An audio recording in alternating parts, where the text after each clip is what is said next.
Thank you very much. I'd like to begin with offering a warm welcome to our panelists and have each of you briefly introduce yourselves, your name, your company, and what you do. Let's start with you, Ken, down at the end. So my name is Jeff.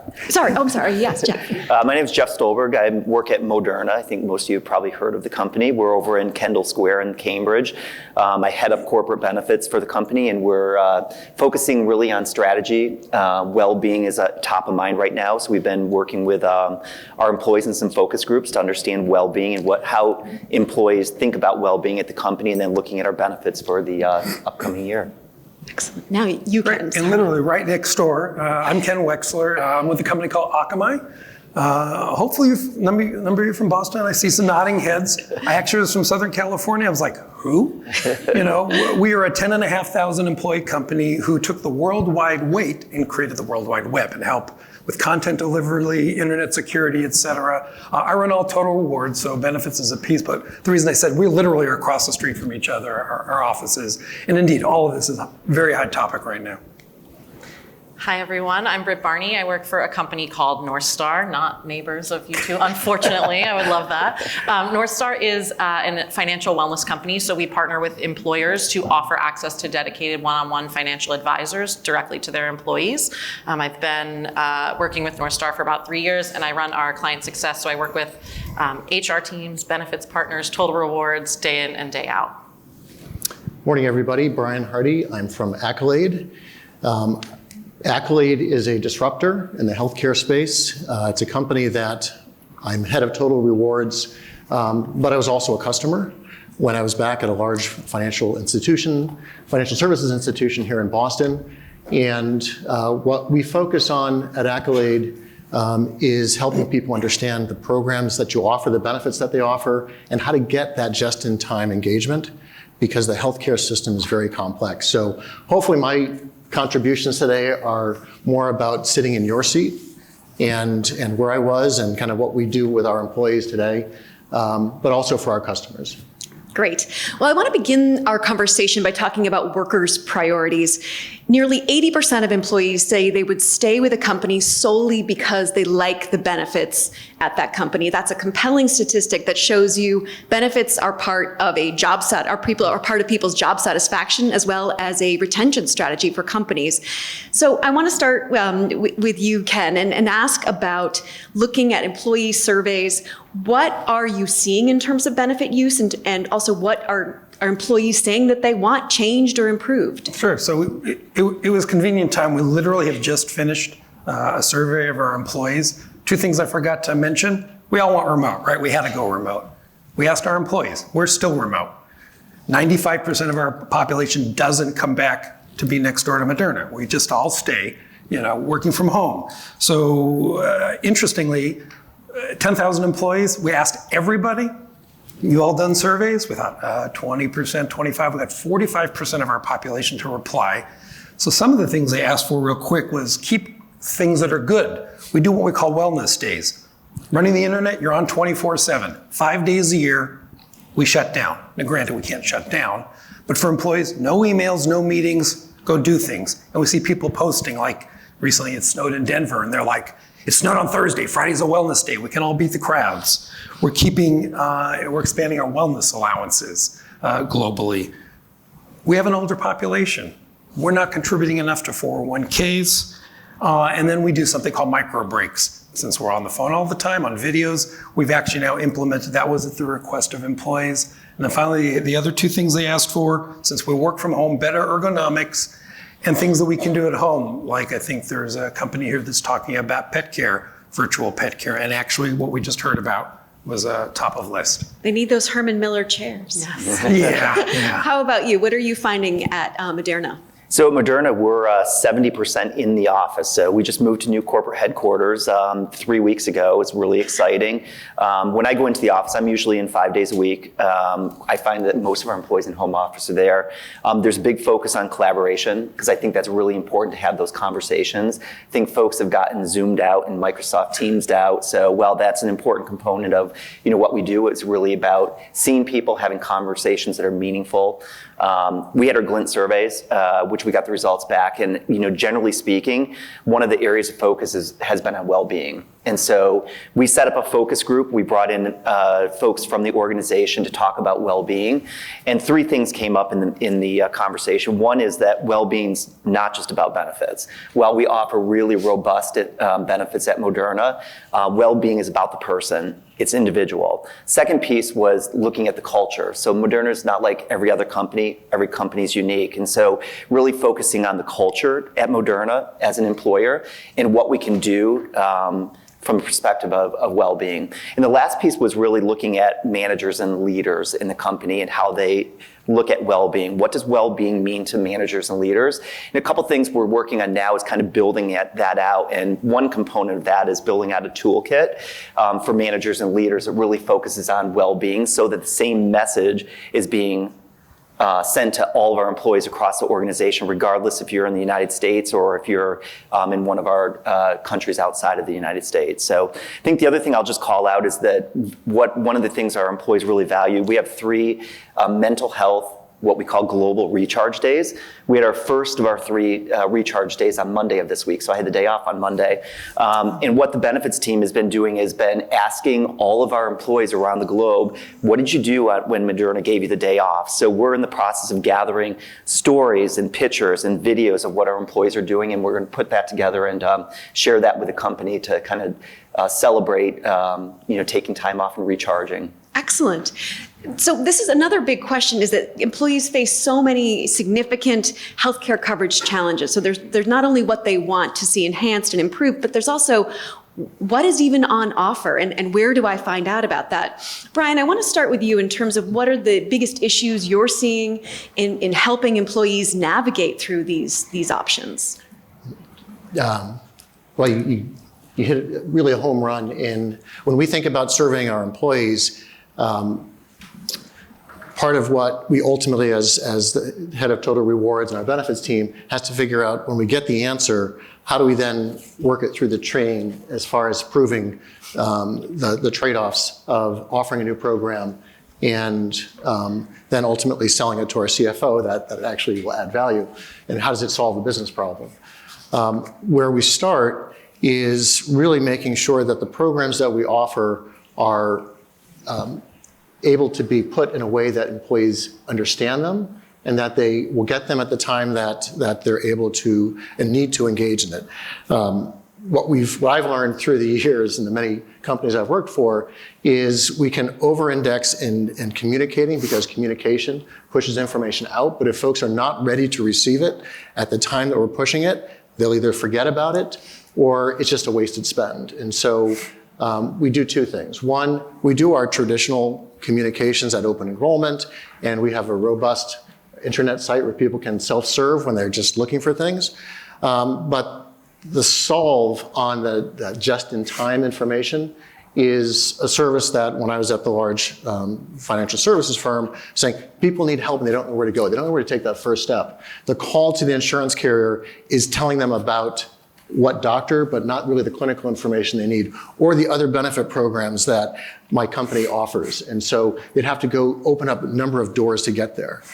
In the navigation space, the true navigation, which makes me excited about the company I work for, is doesn't matter which door you come in, as long as you can expand that and explain, here are the options available to you, here's how you find the backup child care that you need when you're going to the doctor, or the way in which you use your HSA to pay for that out-of-pocket expense. It's a more holistic experience. And when you're newly diagnosed with something, you may not remember what you learned at open enrollment last year. And so how does a live discussion with a person actually get you that information and help you navigate? And that's really the approach that, in my experience with my other firm and now, is returning for my CFO 2% reduction in healthcare trend. It's returning a 60 plus NPS on customer service and engaging with the high cost claimants that you really want to get to early. So to me, that's what navigation is. Excellent. Britt, do you have? Yeah, I have a little bit of a different perspective, but I resonate with a lot of what you say of how do we navigate this? And one of the things that we really focus on is working with individual employees to help them understand what are you offered? Great. But how does that affect me, right? Okay, we have a high deductible health plan, we have an HMO, we have a PPO. I am an individual. What do I need? And I'm married and my partner also has stuff, and like, how do we pick? And HR, benefits, total rewards people, one, legally can't say this is the right plan, and two, you don't really want to be spending your time like, and tell me about your health, and do you have an emergency fund? So I think one of the things that's really interesting for us is to say, here is your individual need.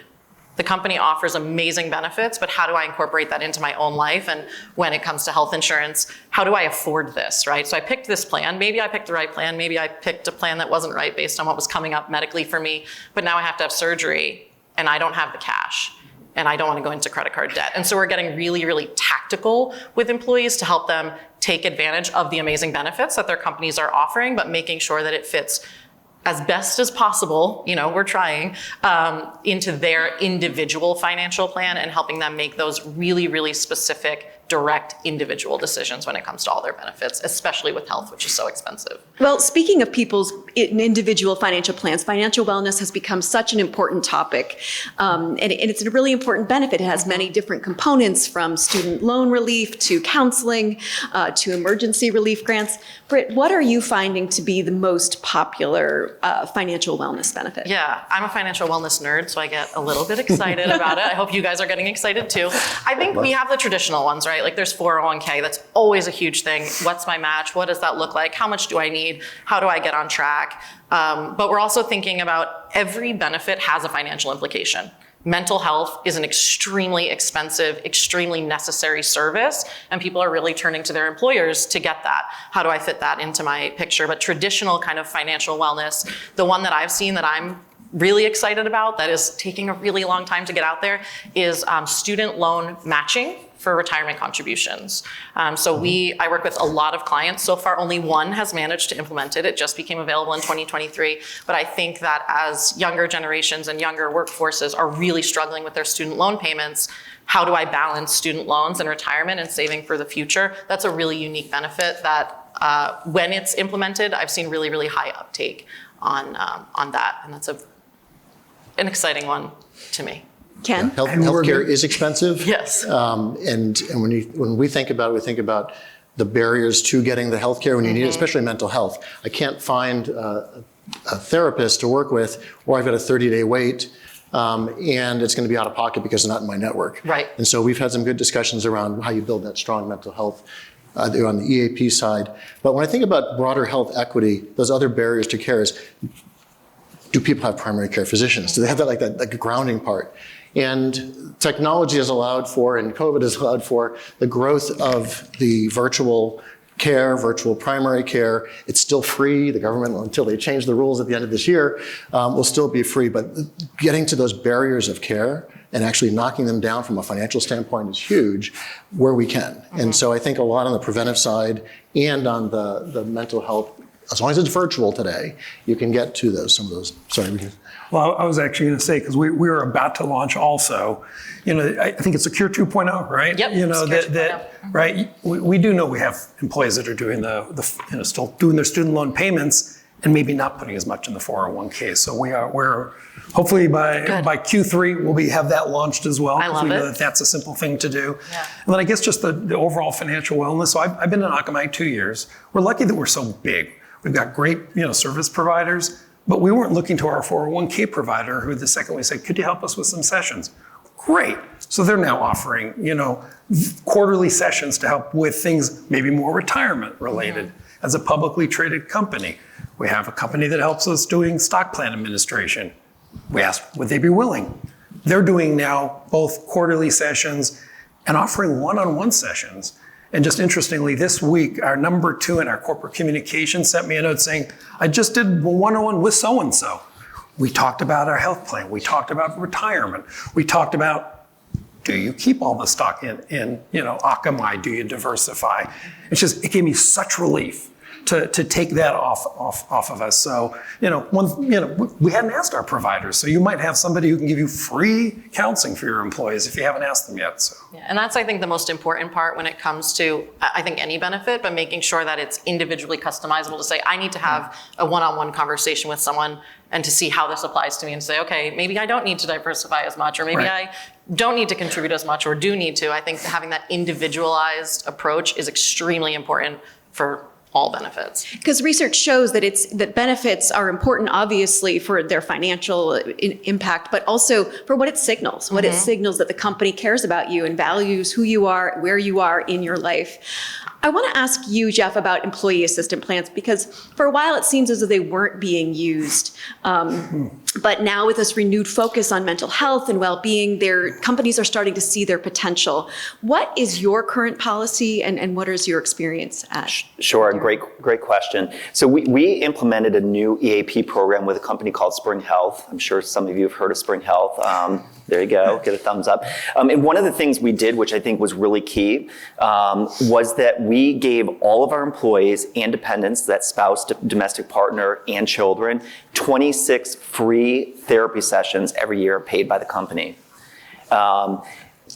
We have seen a significant uptick in use. So across Spring Health's book of business, they typically see like 12% utilization in the EAP program. With our enhanced program offering 26 free counseling sessions, we're at about 36% utilization on the EAP program. So I think that in the past couple of years, we've just seen that uptick, and we've seen that employees really value that Moderna as a company is looking at the well-being of our employees. If we look at our claims across Moderna, our number one claim is related to mental health, anxiety, depression, mental health. Employees like 33%, spouses in the 20%, and dependent children, 42% of our claims for mental health. So I think it's a significant issue that we're looking to tackle, and using Spring Health to help with that, I think has been really impactful. And so the whole value of mental health. The other thing we're doing is we are partnering with all of our vendors for Mental Health Awareness Month, which is in May, so right around the corner. We've asked all of our employers to put together a toolkit of all the webinars, podcasts, and things that they're doing, and we have a whole series of events that are focused around Mental Health Awareness Month, both globally as well as in the United States. So we'll have our vendors partaking, speakers, really focusing on the things that are important to our employees. That's about as high as EAP utilization I've ever heard. You didn't hear the exhale from I say that. Wow. So obviously there's more work that you've done as a company to walk the walk and make sure that, folks are aware of and how to call it when they see it, so people are not afraid to engage. So is there a lot of barriers that you've been able to break down as a company so that people feel empowered? I think the stigma that we originally, when we rolled this out, we saw a lot of the younger generation taking part in like therapy sessions, and a lot of our older population not taking advantage of that. That's completely changed. We've seen a huge shift over the last couple of years where we've seen employees across the spectrum that have been using the therapy sessions. The other good thing is that if you're enrolled in our medical plan with Blue Cross Blue Shield, if you hit your 26 sessions, you can see that same therapist through Blue Cross Blue Shield.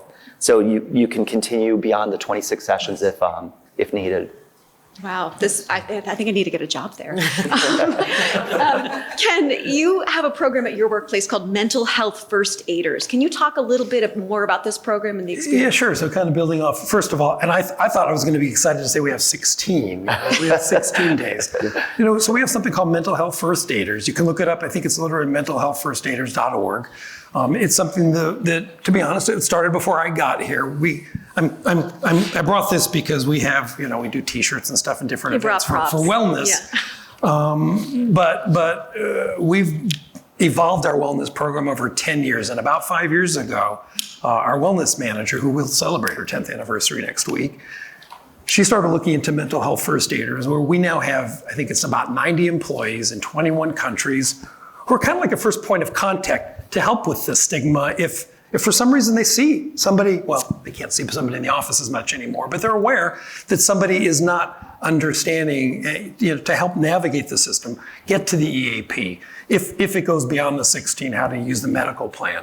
And so, I don't need to go into a lot of details, but the fact that over 5 years it's evolved to where it was originally just the US, and people kept hearing about it. We have a whole section now online that explains, here's who they do, here's what they do. They're just like, they're not a counselor, but they're more of an intake colleague that can help people move forward with it. And it was amazing how easily people wanted to sign up. So I will also say, as a customer of the navigation when I was there, my former employer, the data we got back from Accolade would tell us, why are people calling? And consistently every month, one of the top 3 issues was mental health and the referral to the EAP. So the demand is there, or the need is there. So let's move on to our Oprah Winfrey question. Companies are facing a lot of policy decisions about how broadly they cover these GLP-1 drugs like Wegovy and Ozempic and Mounjaro. Some of them are covering only for diabetes rather than weight loss. I'd love to hear really from all of you, because this is such a hot and important topic, what your approach is and where you think this is heading in the future. Brian, I want to start with you. How much time do we have? So let's stop in the science behind the GLP-1s and the treatment of obesity, which the AMA has confirmed is a diagnosis of obesity. It is a real thing. It is not something that is going away. And the reaction and the use of GLP-1s, which came about because people that were in type 2 diabetes trials were dropping out of the trials or losing weight so fast that their A1Cs came down so fast. And so Eli Lilly and the others said, wow, this is amazing. And these are blockbuster drugs. These will be really important, not just in suppressing appetite, but for curbing addiction, helping with heart health, helping with avoiding knee surgery. It's amazing what some of these are. So the science behind it, I'm really excited about. As I sit with my total rewards hat on, our company does not offer weight loss medications, right? That is not part of our medical plan, like 70% of America, maybe 70% of the companies here. We do cover GLP-1s, Ozempic and Mounjaro, as part of a type 2 diabetes diagnosis. What scares me, the science and the data is not out yet that really helps me understand, for an investment of $12,000 to $14,000 a year for these medications, how do I sell that to my CFO that we're going to get that return for this help? We have 50 to 60% turnover in some of our groups, and that, the avoidance of those future healthcare costs is real, and I believe it, but we need more data to show how investing that money today and for the life of the person. These are medications that once you come off of them, so far the studies show that you will then regain. Your body will then go back to its original state and want to get up to, your former weight. So this is a very important one where your primary care physician has to be involved. The support for other lifestyle change, that's all written into the FDA approval for Wegovy and Zepbound, which are amazing medications. The challenges behind whether we make a decision, we've done some modeling and we believe 40%, like America, of our population would qualify for Wegovy. I qualify for Wegovy. I have a BMI of 27 and I'm on cholesterol medications. I qualify for it, and when you introduce it, because it's FDA approved at that level, there's no way to change, at least CVS has told us, there's no way we can change to a higher BMI, right? That it would actually need. So these are really important decisions because we have a $25 million healthcare budget, and I've seen numbers as high as $16 to $18 million if we offered it and took it. So these are really tough decisions. I go back to, how do we determine whether or not, what's the business case we're trying to solve? How do we develop the right type of return for that investment? And I think for companies that have high turnover, it's going to be a real tough one. Yeah. Right? It's a real tough one. But I know that other companies have longer, life of employment. Jeff, I want to ask you, what's Sure. your approach at your company? Yeah, so at Moderna, we offer GLP-1s for weight management as well as diabetes. We started that in 2023. And what we also saw in 2023 was a spike in utilization and claims related to weight loss management. And we looked at our claims data, and what we saw was that after mental health, related to obesity and weight management, that was our second highest driver of claims in our plan. So we offer programs through Peloton and Wellbeats that focus on fitness and nutrition. what we saw was a gap in what we weren't offering, which was a program on weight management. So effective 1/1 of 24, we implemented a new program through a company called Wonder. Some of you have probably heard of it. It's a virtual weight loss management program that employees and their dependents, everyone's eligible if you're a dependent 18 years of age or an employee 18 years of age. And what that does, you work with a clinical physician who specializes in weight loss, and that person puts a program in place for you. So it's not a pathway to GLP-1s, but they can provide medications, GLP-1s or other, for that person, but it's the personal journey that the person has. What we've seen in the first couple of months of 2024 is a significant uptick in employees who have taken advantage of the program, who are interacting with Wonder and making progress just in a very short period of time. So I think it's the GLP-1s that we saw when we implemented an issue with significant uptick in claims, but then putting in an additional program that helped mitigate that on some levels. Britt, did you have anything? Oh, sorry. Yes. Oh, I'll just jump in for a second, because as a panel, we were talking earlier and how Brian was mentioning the high turnover because of the fact that with us, our average tenure is over 10 years. We have people that stick around, and we're self-insured, so we are going to be covering it. We're going to monitor it, of course. I've even written down some good information I just heard this morning to look at. But yeah, so we're taking a different perspective because, right, we all have different companies, and for us, we think it's worth the investment. We hope long-term it'll both deliver better outcomes for our employees and potentially, worth the investment of the spend. Yeah.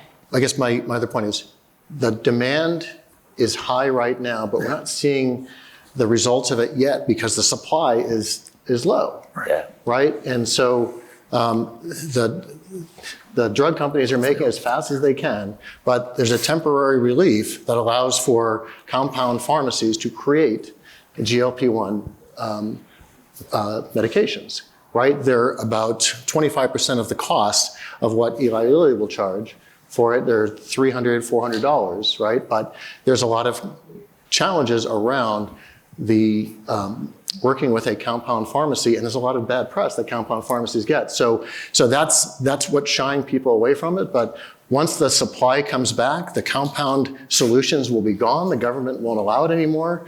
And there are 3 or 4 more triple G drugs coming for weight loss, right? And they're amazing. They're going to help people reduce 24% weight reduction in 48 weeks.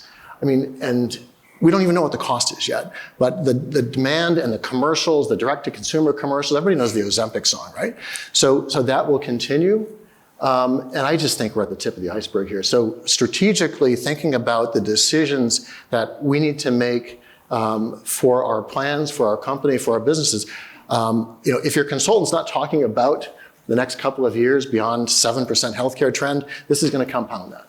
Right, and so I just think we're at the tip of the iceberg. I think just the one other thing I'll add here is that the program that we implemented this year addresses lifestyle management, because I think that's an important component. So it's not just the GLP-1s, the medications that our members, our employees are going on, but it's also addressing the lifestyle management, because that's a huge component of the conversation. Yeah, that's what I was going to say. I think I have probably a very different outlook on this because my background is in financial and not in health and wellness. And I think you made a really good point about it's almost treating a symptom and not the root cause. And so we need to look at why do people need drugs like this? And sometimes it's something in your body and sometimes it's something in your life. And are we impacting people on the things that are actually stressing them out? Is it their mental health? Is it their financial health? The number one cause of mental health issues from like a situational perspective is financial. Are we helping people address the stress that impacts their body? Because weight is not always an indicator of health. Sometimes it's stress level, right? Sometimes it's environmental. Are you stressed because you can't afford healthy food and so now you've gained weight? Are you stressed because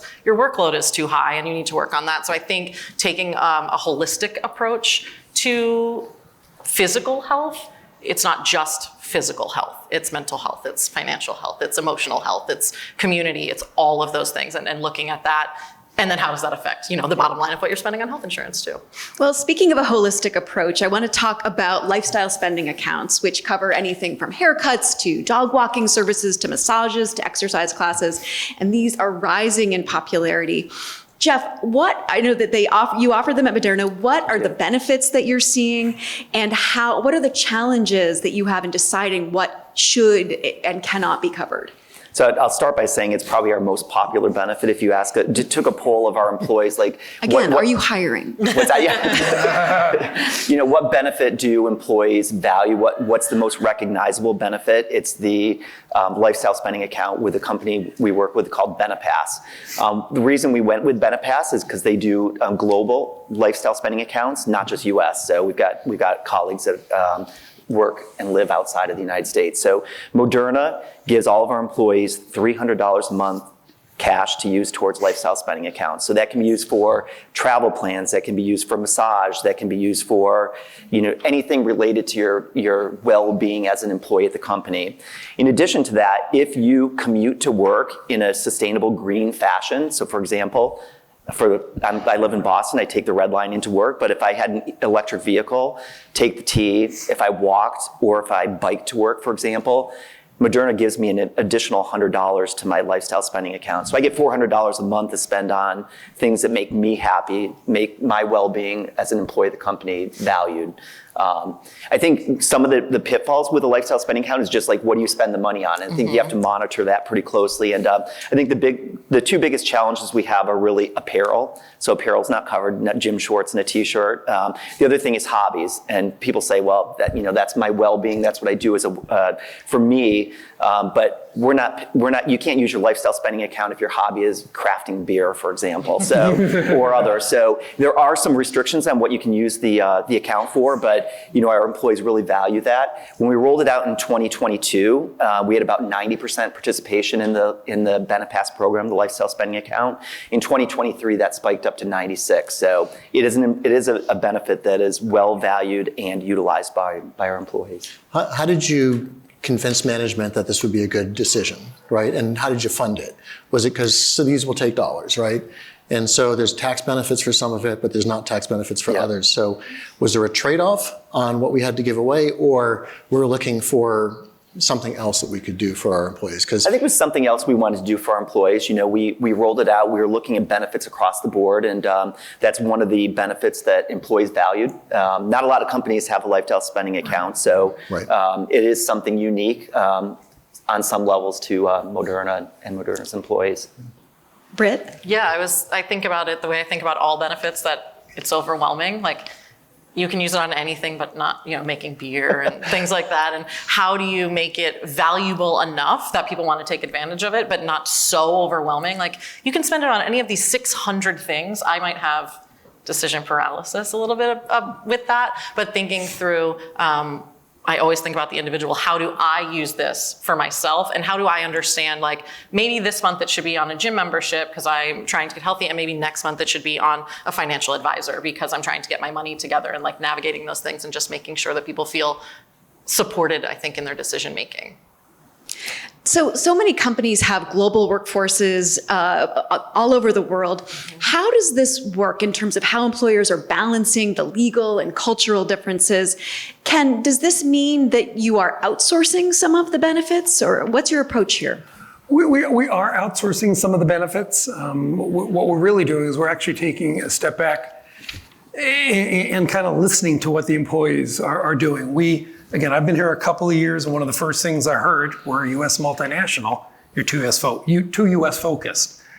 With almost 10,500 globally, starting this year, we now have more employees out of the U.S. than in U.S. So we're spending a lot of time talking to our vendors in India, Poland, Israel, and Costa Rica are our primary outside countries, and understanding what the employees. So we're literally in the midst of a one-year journey. We're starting with asking employees. I was listening to Sandy earlier, and I think she was alluding to total comp statements. We actually are delivering total comp statements a year from now. And so over the next year, we're trying to see, what are we offering, making sure people understand it from the physical, mental, financial well-being, and what are we missing? And so hopefully a year from now, people will understand more, and we'll figure out how to fill in the gaps. Brian? So more so in my last stop before I came to Accolade, we have a population in the Czech Republic. But in my last gig, we really kind of struggled with what is the overall global theme that we really want to make sure that resonates. And a lot of that was more about the marketing of people's contributions outside of, because they were a very US-based company, what their contributions are and what's happening in the company. So it was less about the benefits. When we went and looked at, and from a compensation standpoint, it was around, do we have the same type of philosophy and strategy in each of the countries, whether it's market, median, above market, which roles do we want to contribute more to, which ones we're okay falling short of. So all that was, from a comp standpoint, was done. From a benefit standpoint, it was really tough. Mental health seemed to be one topic that actually resonated globally. And so if we were taking steps in the mental health space, what were other countries saying and how are they giving us feedback? And so we ended up looking at and implementing a global EAP, and not because we didn't, I mean, healthcare is different in other countries. Life insurance is different. Other insurances are different. But the mental health and our commitment to our employees around their mental health and their ability to serve our customers was really something that we could find as a global theme. Yeah. So we went that route. Just very quickly, this has been a huge topic the past couple of years. And one of the things that we've seen is that it's important to make sure that the vendors that you're working with aren't taking an American product and slapping a flag sticker on it. Mm-hmm. That's been a big piece of feedback for us. We're live in 40 countries, and we have individuals in each of those countries because culturally, legally, financially, everything is so hyper-specific that it's not prudent or responsible at all to have somebody from India call into somebody in the US to have these conversations. And so thinking through what does that look like? And we've found that we have 50% enrollment in the US across all of our clients. Outside of the US, our enrollment has actually been higher for financial guidance, which was really surprising because you think the government provides every benefit. Like, how many questions could you have? Turns out when the government provides a lot of benefits, you don't have to know as much individually. So that's been really important with all of our clients to understand that it has to be localized. It can't just be, this worked in America, so it's probably going to work everywhere else. So we've got time for one last question. It's about generations, because one of the things we keep hearing on this stage is that different employees have different needs based on their life stage. Some people need student loan relief. Other people need college counseling for their kids. Other people want grandmaternity leave when they have the birth of a new grandchild. How do you think about this? Congratulations. Thank you. How do you think about this, Britt, in terms of making sure that you are responding to the needs of where your employees are in their lives? Mm-hmm. I feel like a broken record, but broadly applicable, individually customizable benefits, and I think intergenerational, and then I think intersectional. And Jeff and I were talking about like ERGs, employee belonging councils. Is there a women's group? Is there an LGBTQ? Is there an African American collective? What are the groups that you can target to understand the specific needs of employees? And we also like to look at adoption and usage on a demographic basis. Is there a segment of employees that we're missing, that we're not communicating to? How can we adapt our messaging to meet people where they are, when they need it, like you said, Brian? Yeah, and it is really hard to have those individual conversations.